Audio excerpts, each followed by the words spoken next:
왜 어떤 사람들은 늘 괜찮은 척하다가 결국 한 번에 무너질까요? 사람들은 종종 이렇게 말합니다. 갑자기 그냥 무너졌어요. 특별히 뭐가 있었던 것도 아닌데 어느 날 그냥 못하겠더라고요. 그런데 사실은요. 갑자기가 아닐 수 있습니다. 겉으로는 멀쩡했는데 어느 날 사소한 말 한마디에 눈물이 나고 별것도 아닌 일에 갑자기 아무것도 하기 싫어지고 누군가와 있는데 이유 없이 혼자 있고 싶어질 때 그건 그날 갑자기 약해진 게 아니라 그전까지 너무 오래 버텨왔다는 신호일 수 있습니다. 오늘은 그 얘기를 해보겠습니다. 왜 어떤 사람들은 늘 괜찮은 척 버티다가 어느 순간 한 번에 무너지는 건지. 무너지는 사람을 보면 흔히 이런 말이 나옵니다. 멘탈이 약하네. 그게 뭐라고? 좀 더 강해져야지.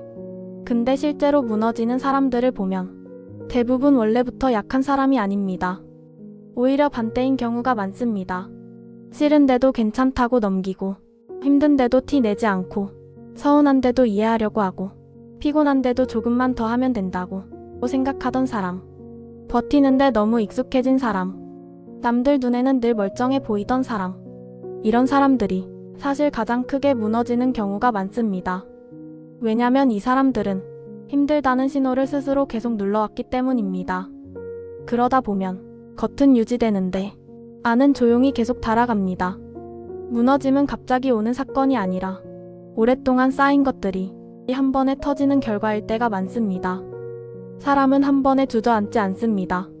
그 전에 먼저 작은 신호들이 옵니다. 그런데 이 신호가 워낙 조용해서 참는데 익숙한 사람들은 그냥 넘겨버리는 경우가 많습니다. 예전에는 그냥 넘겼을 일인데 요즘 들어 자꾸 예민해집니다. 사소한 말 한마디, 작은 실수 하나에 이상하게 자꾸 마음이 걸립니다. 쉬어도 쉰 것 같지 않습니다. 분명 잠도 자고 쉬는 날도 있었는데 일어나도 피곤하고 회복되는 느낌이 없습니다. 몸은 쉬었는데 마음은 한 번도 내려놓지 못한 것처럼요. 사람 만나는 게 귀찮아집니다. 싫다기보다는 그냥 에너지가 없습니다. 친한 사람조차 만나고 나면 더 지쳐있는 느낌. 같이 있는데 혼자인 것 같은 느낌. 그게 더 이상하게 무겁습니다. 해야 한다는 건 아는데 시작이 안 됩니다. 의지가 없는 게 아니라 몸이 안 따라가는 느낌입니다. 앉아만 있고 멍해지고 시간이 그냥 지나갑니다. 아무 일도 없는데 기분이 가라앉습니다. 딱히 나쁜 일이 있던 것도 아닌데 이유를 설명하기 어려운 무거움이 있습니다. 이게 게으름이 아닙니다. 의지력 부족이 아닙니다. 안쪽 에너지가 이미 많이 소모됐다는 신호입니다. 그런데 참는 사람들에게는 이 신호들이 잘 안 들립니다. 왜냐면 머릿속에서 계속 이런 말이 나오기 때문입니다. 이 정도는 다 힘들잖아. 내가 유난 떠는 거 아닐까? 이건 힘든 것도 아니지. 진짜 힘든 사람들도 있는데 조금만 더 하면 괜찮아질 거야. 이 생각이 사실 제일 무섭습니다. 몸이랑 마음은 이미 그만이라고 말하고 있는데 머리는 계속 아직 괜찮아라고 덮어버립니다.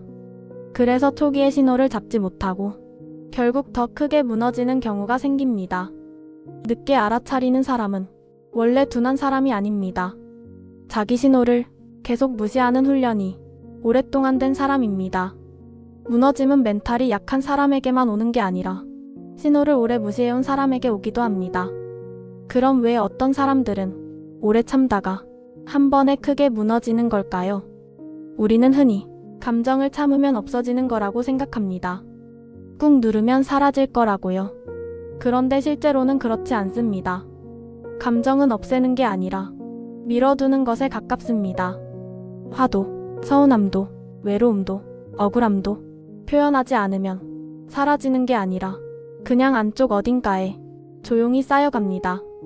그게 계속 쌓이다가 어느 순간 더는 담을 수 없는 상태가 되면 한꺼번에 터져 나옵니다. 그래서 마지막 계기는 늘 작아 보입니다. 별말 아닌 한마디, 사소한 실수 하나, 평범한 일정 하나, 일십 한 번, 집에 돌아와서 갑자기 눈물. 왜 그 작은 일에 이렇게 무너지지? 스스로도 이해가 안 될 때가 있습니다. 그건 그날이 문제가 아니었던 겁니다. 그날 이전까지 쌓아온 것들이 문제였던 겁니다. 마지막 한 방이 나를 무너뜨린 게 아니라 이미 가득 차 있었던 겁니다. 그날 갑자기 무너진 게 아니라 그날 더는 숨길 수가 없어진 겁니다. 사실 무너짐은 그날 시작된 일이 아닙니다. 오래전부터 이미 진행되고 있던 일일 수 있습니다. 우리가 몰랐을 뿐입니다. 아니 어쩌면 알면서도 모른 척 했을 수도 있습니다. 그래서 이 순간을 실패라고만 보면 놓치는 게 있습니다. 우리는 무너지는 걸 보통 부끄러운 일로 봅니다. 멘탈 관리를 못한 것, 스스로 나약해진 것, 어딘가 잘못된 것. 이렇게 보면 무너지고 나서 빨리 회복해서 다시 예전처럼 돌아가는 것만 생각하게 됩니다. 그런데 무너짐을 다른 방식으로 볼 수도 있습니다. 내 안에 어떤 부분이 지금 이 방식으로는 더 못 버티겠다고 알려주는 신호. 계속 참아왔던 관계가 한계에 닿은 것. 계속 맞춰왔던 생활이 한계에 닿은 것. 계속 무시해왔던 감정이 한계에 닿은 것. 계속 미뤄왔던 피로가 한계에 닿은 것. 몸은 생각보다 정직합니다. 머리로는 괜찮다고 해도 몸은 어느 순간 먼저 한계를 말합니다. 그래서 무너짐은 약해진 게 아니라 지금 이 방식이 맞지 않는다는 신호일 수 있습니다. 그런데 많은 사람들이 무너지고 나서도 원인을 들여다보기보다 빨리 예전 상태로 돌아가려고 합니다. 또 참습니다. 또 웃습니다. 또 괜찮은 척합니다. 이번만 넘기자고 합니다. 근데 잠깐 생각해봐야 합니다. 예전 상태로 돌아가는 게 정말 회복일까요? 예전 방식이 나를 여기까지 오게 한 건데 그 방식으로 돌아가는 게 과연 낫는 건지. 다시 버티는 건 회복이 아니라 반복일 수 있습니다. 회복은 예전으로 돌아가는 게 아니라 예전 방식이 왜 나를 이렇게까지 만들었는지 제대로 들여다보는 데서 시작됩니다. 쉬는 것 물론 필요합니다. 잠도 자고 아무것도 안 하는 시간도 필요합니다. 그런데 그것만으로는 부족할 때가 있습니다. 진짜 필요한 건 내가 어떤 감정을 계속 미뤄왔는지 알아차리는 것. 어떤 관계에서 계속 무리해왔는지 보는 것. 어디서부터 내 마음이 작아지기 시작했는지 기억하는 것입니다. 지금 이 질문들 천천히 한번 생각해봐도 좋습니다. 나는 요즘 무엇을 계속 참아왔나? 나는 왜 힘든데도 괜찮다고 했나? 나는 누구 앞에서 자꾸 무리하고 있나? 나는 지금 쉬고 싶은 건가? 아니면 그냥 다 도망가고 싶은 건가? 나는 지금 회복이 필요한가? 거리두기가 필요한가? 답을 찾지 않아도 됩니다. 이 질문들을 처음으로 나에게 해주는 것. 그것만으로도 시작이 될 수 있습니다. 당신은 갑자기 약해진 게 아닙니다. 갑자기 이상해진 것도 아닙니다. 다만 너무 오래 괜찮은 척 해왔을 수 있습니다. 너무 오래 버티는 쪽만 선택해왔을 수 있습니다. 그래서 지금의 무너짐은 당신이 부족하다는 증거가 아니라 더는 이 방식으로는 안 된다는 신호일 수 있습니다. 무너진 내가 문제였던 게 아니라 그렇게밖에 버틸 수 없었던 시간이 있었던 걸지도 모릅니다. 이번에는 빨리 다시 괜찮아지려고만 하지 말고 무엇이 나를 여기까지 오게 했는지 조용히 한번 들여다봐야 합니다. 지금 이 영상을 보고 있다는 것 자체가 이미 뭔가를 느끼고 있다는 거겠죠. 댓글에 버티는 중 이라고만 남겨도 됩니다.